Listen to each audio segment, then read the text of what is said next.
In any category that you care to mention, the Olympics did not do what it said it would do.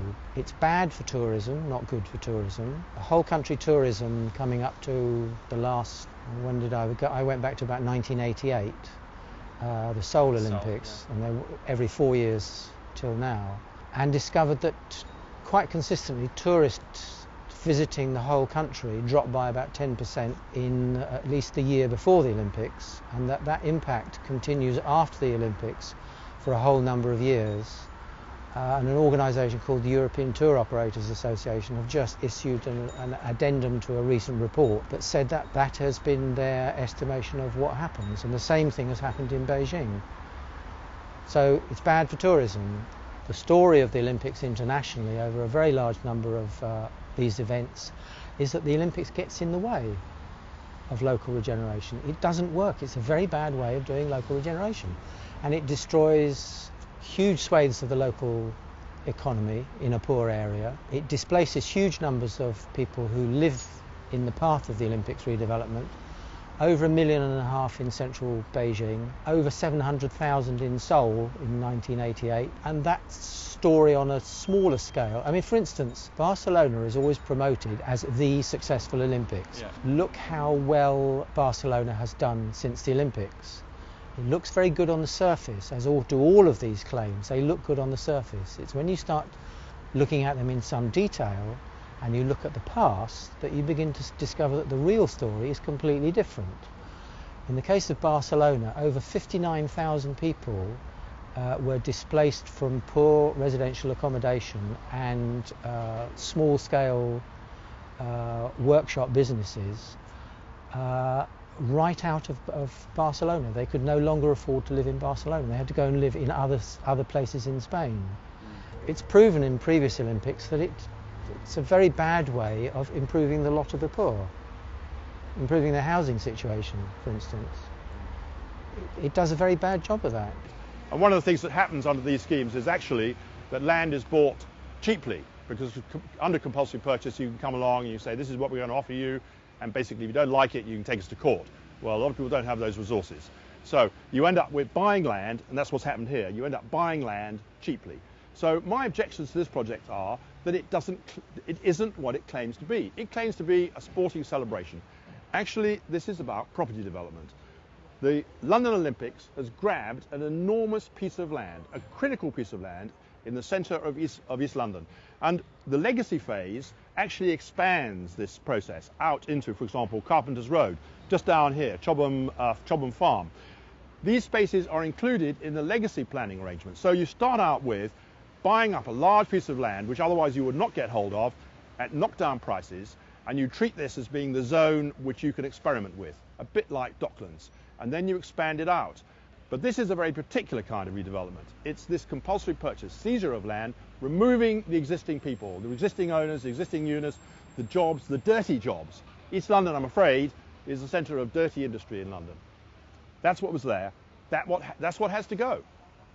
And then you claim that the area is a completely derelict wasteland, which of course it isn't. It's got parks, it's got people living on it, perfectly sensible industrial areas, all the rest of it. You get rid of that and you say this area needs to be rescued. The people here need to be rescued. I know we're getting rid of them, but they need to be rescued. So you come in with your big project, you make exorbitant claims, you undervalue, you understate the budget, and then you take the land. And this is the project for bringing property developers into East London, improving the opportunities for property developers. It's very explicitly stated in an interview by the head of development of the LDA. In 2003, he makes exactly that point. He said that they were looking for partners in the property industry.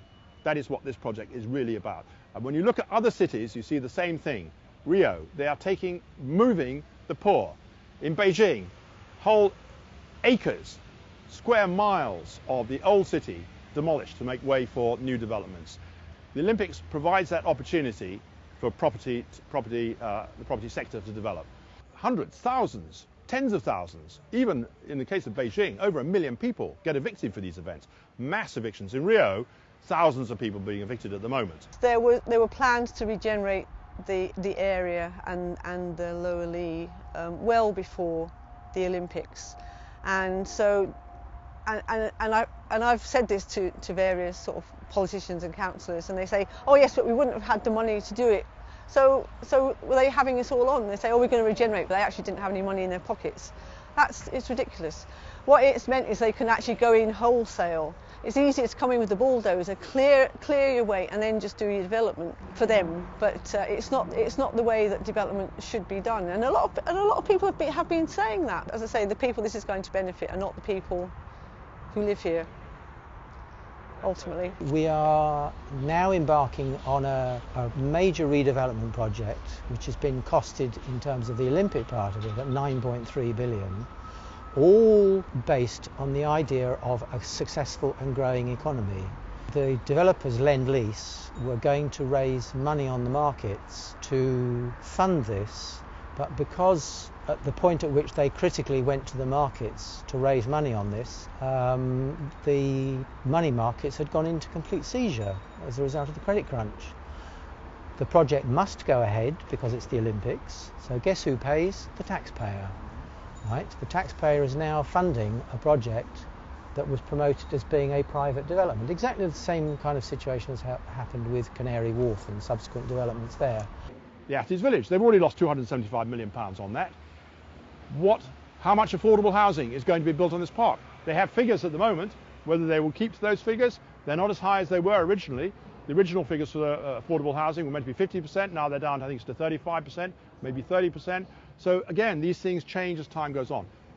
The problem is also, of course, that the arguments about what would have happened are sinking into the background, but actually you have to bear them in mind, because a lot of the housing is being built anyway.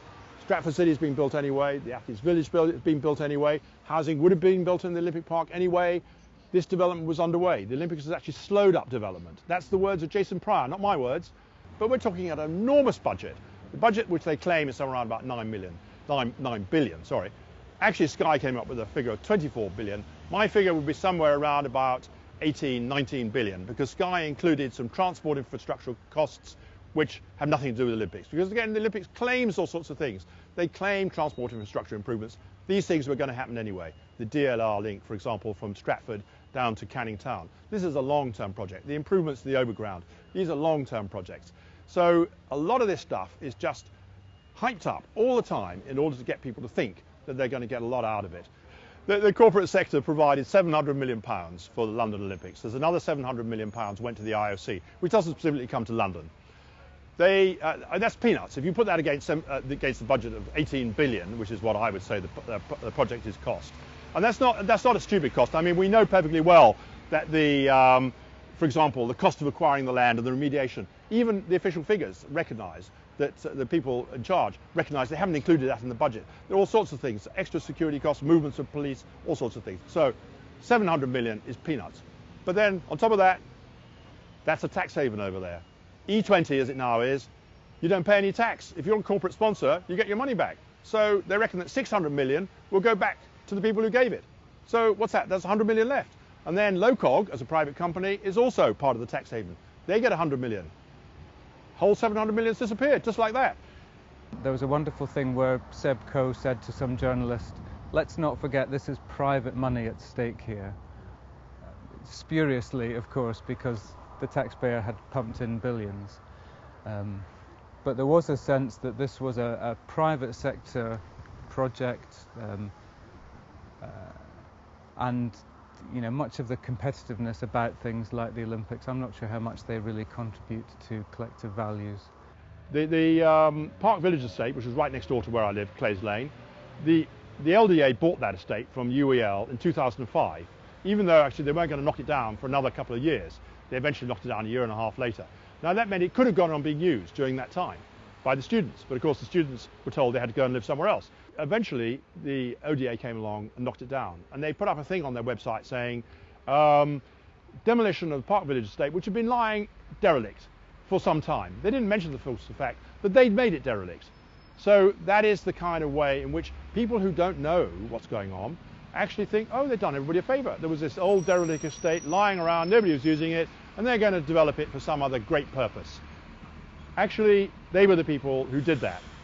They told us that they're creating the largest new green space for 150 years. again, I asked the ODA, well, okay, so can you tell me how you know this? Do you have a list? No, we don't have a list. We're not obliged to have a list. So how do you know? Well, we just know. I mean, they don't have an answer to these questions. And then they say they're going to create lots of jobs. Well, at the moment, they're talking about 8,000 new jobs. But then you've got to remember the 5,000 jobs which local people did, which were moved out. So that's a net gain of 3,000, assuming that they actually managed to create the 8,000 jobs. They don't mention the fact that the northern sector actually was mostly parkland. There's a sector in the middle with Dog Stadium and so on, which next door to Waterton Road, which was not. But all the rest of it was parks or houses. And then there's a little bit of industrial estate at the bottom near where Clay's Lane was, just down the bottom of the road. And then, okay, the rest of it was then industry, as I said, a mixture of stuff, some of it in pretty ropey condition, but valuable land, very valuable land. Industrial land, which is going to be turned over to housing, is 8 times more valuable for housing. So you make an absolute packet out of it. And then they start saying things like the London Olympics says, we're going to improve sport participation. Actually, sport participation among young people, the target group, is going down. Now, we have to wait and see whether, you know, the euphoria of all the medals and so on provides that sort of kick. But the evidence from previous Olympics is that that doesn't happen. The problem with the Olympics, as I say, is that it benefits elites. They do very well out of it, but ordinary people in general don't. These large-scale redevelopment projects, like the Olympics, don't happen unless the rich and powerful get something out of it. I rest my case. That's the story. They want to take the land, right? And I'll be honest with you, I heard through the grapevine again that few people want to support a company to come along and take some of the land to use for themselves, which to me is wrong. What do you want a company outside the area to come and take the land? That means no children's going to play football. What, Power League come into Hackney to take thing? They charge a whole heap of money. Adults could pay for it because they work. Call it business people can pay for it. But where the kids are going to go? And they want to take some of the land.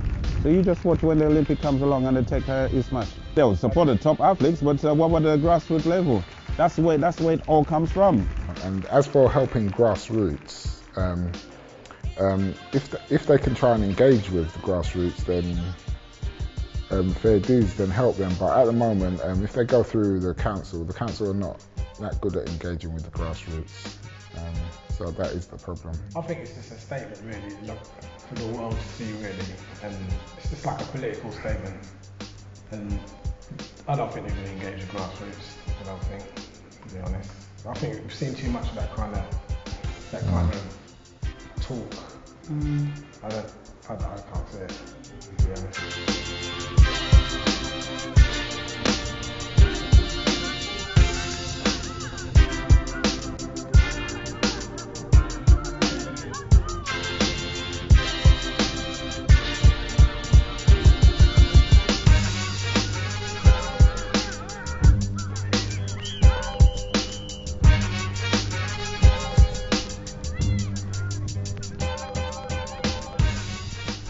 Gets these boys here together because they don't all live in the same area, but they all live in different postcodes, and right now the kids are going around with this postcode war thing. If you're not from my manor or from E5 and you're from N16, we can't be mates, which is all rubbish really. And I've got this football team together and they're from all over. We even got one player who's not here today and he's from Enfield. Yeah, it's not about a postcode thing, it's about football. Yeah, and the football is we do the